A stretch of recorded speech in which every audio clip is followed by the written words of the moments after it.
একটা ছোট্ট গ্রামে থাকতো করিম মিয়ার পরিবার। তারা এতটাই গরিব ছিল যে মাসে একবারও মাংস কেনার সামর্থ্য ছিল না।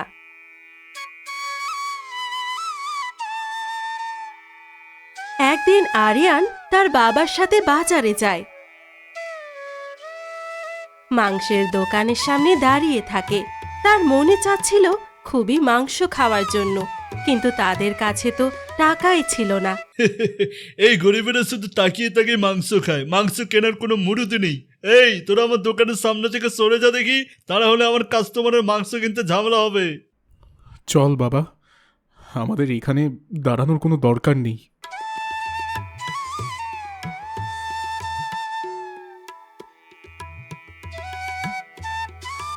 এরপর আরিয়ান হাঁটতে হাঁটতে সিদ্ধান্ত নেয় সে কাজ করে ইনকাম করবে এবং তারপর সে মাংস কিনবে। আজও শুধু ডাল আর ভাত।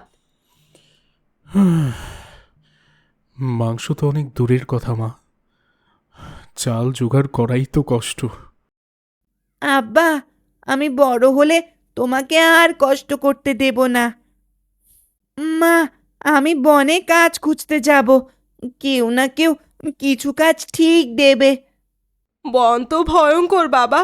সৃষ্টিকর্তা তো সব সময় আমাদের সাথে আছেন, তিনি আমাদেরকে সাহায্য করবেন। মা, তুমি চিন্তা করো না।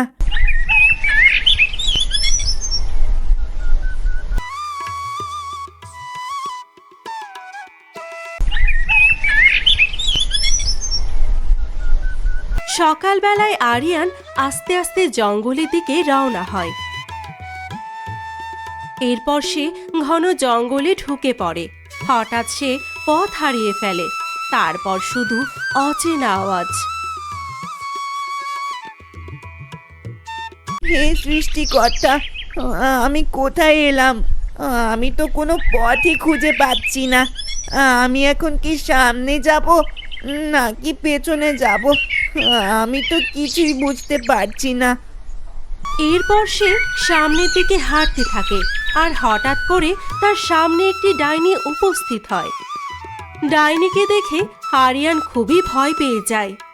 এই ঘন জঙ্গলে তুমি কিভাবে এলে বাছা? আর তোমার উদ্দেশ্য কি? ভয় পেও না বালক, আমি তোমার কোনো ক্ষতি করব না।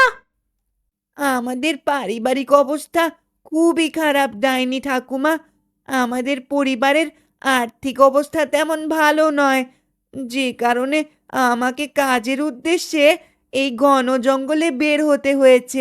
আমি পথ হারিয়ে তোমার সামনে এসে পড়েছি, কিন্তু আমি যেখান থেকে কিভাবে বের হব সেটাও আমি বুঝতে পারছি না। তারপর ডাইনি তার মনে মনে ভাবলো সেই বালকটির পরীক্ষা নেবে, সে সঠিক কথা বলছে কিনা। ও বাছা, এই স্বর্ণ মুদ্রাগুলো নাও, দেখো তো তুমি এই জঙ্গলে এরকম কোনো স্বর্ণ মুদ্রা হারিয়ে ফেলেছো কিনা। না ডাইনি ঠাকুমা, আমি তো খুবই গরিব, আর আমাদের কাছে তো এরকম স্বর্ণ মুদ্রা পাওয়া খুবই দুর্লভ ব্যাপার। এটা আমার নয়, আর যে জিনিসটা আমার না সেটা যত বড়ই দামি হোক আর দুর্লভ জিনিস হোক না কেন, আমি সেটা নিতে পারবো না। তারপর ডাইনি মনে মনে ভাবলো সে তার দ্বিতীয় পরীক্ষাটাও নিয়ে নেবে। তখন সে বাচ্চাটিকে বলল, বাছা, তুমি এই থালা ভর্তি ফলের ট্রেটা নিয়ে যাও, আর এখান থেকে যত খাবার আছে সবগুলো তোমার ইচ্ছা মতো খেয়ে নাও। ডাইনি ঠাকুমা, আমার বাবা মা বাড়িতে সারা দিন না খেয়ে আছে, আর আমি তাদেরকে রেখে একটুও খাবার মুখে দিতে পারবো না। তুমি কিছু মনে করো না ডাইনি ঠাকুমা। তখন ডাইনির মনে ছেলেটির জন্য খুবই মায়া জন্ম নেয়। তারপর সে ভাবতে থাকে সে এবার তার তৃতীয় পরীক্ষাটি নিয়ে ফেলবে। তারপর ডাইনি বাচ্চাটিকে বলল, বাছা, আমি যতক্ষণ না তোকে বলবো আমার এই ঘর থেকে বের না হতে, তুই কিন্তু এখান থেকে বের হবি না। আচ্ছা ঠাকুমা, তুমি যা বলবে আমি ঠিক তাই করব। তারপর আরিয়ান আস্তে আস্তে ঘরের ভিতরে প্রবেশ করে আরো অনেকক্ষণ সেখানে ধৈর্য ধরে থাকে। আর কিছুক্ষণ পর ডাইনি তাকে বাহির থেকে ডাক দেয়। আর আস্তে আস্তে আরিয়ান সেখান থেকে বেরিয়ে আসে। বাছা, আমি তো সততায় মুক্ত হয়েছি। তুই অনেক ভালো একটা মানুষ, আর আমি সব সময় ভালো মানুষদেরকে সাহায্য করি। আমি তোকে এখন সাহায্য করব। তুই কিন্তু আমাকে না করতে পারবি না।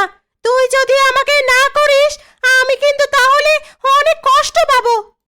ডাইনির কথা শুনে আরিয়ান কিছুই বুঝতে পারে না, কারণ আরিয়ানের পারিবারিক আর্থিক অবস্থা ছিল খুবই করুণ।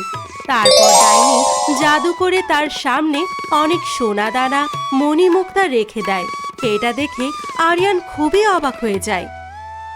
ডাইনি ঠাকুমা, এত মণিমুক্তা স্বর্ণ মুদ্রা তুমি আমাকে কেন দিবে? আমি এটা নিতে পারবো না। বাছা, তুই অনেক ভালো মানুষ, আর তোর মতো ভালো মানুষদের জন্যই এই হিরে মুক্ত টাকা পয়সা আমার পক্ষ থেকে সামান্য একটা উপহার বলে তুই মেনে নে। আর তুই এটা না নিলে আমি খুব কষ্ট পাবো। এরপর আরিয়ান সেই ডাইনি বুড়ির দেখানো পথ ধরে আর উপহার নিয়ে তার বাড়ির দিকে চলে আসে।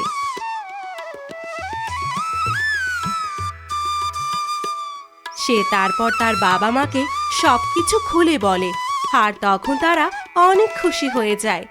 এরপর তারা বাজার থেকে মাংস কিনে আনে, আর তারপর সেগুলো সবাই মিলে আনন্দ করে রান্না করে খেতে থাকে। তো বন্ধুরা, এই গল্প থেকে আমরা শিখলাম যে সততা আর ধৈর্য সবসময় মানুষকে সফলতা এনে দেয়। বন্ধুরা, ভিডিওটি ভালো লাগলে ভিডিওটিতে একটি লাইক দিয়ে চ্যানেলটি সাবস্ক্রাইব করে দাও। তোমাদের একটি লাইক আর সাবস্ক্রাইব আমাদের পরবর্তী ভিডিও বানাতে খুবই উৎসাহ দেয়।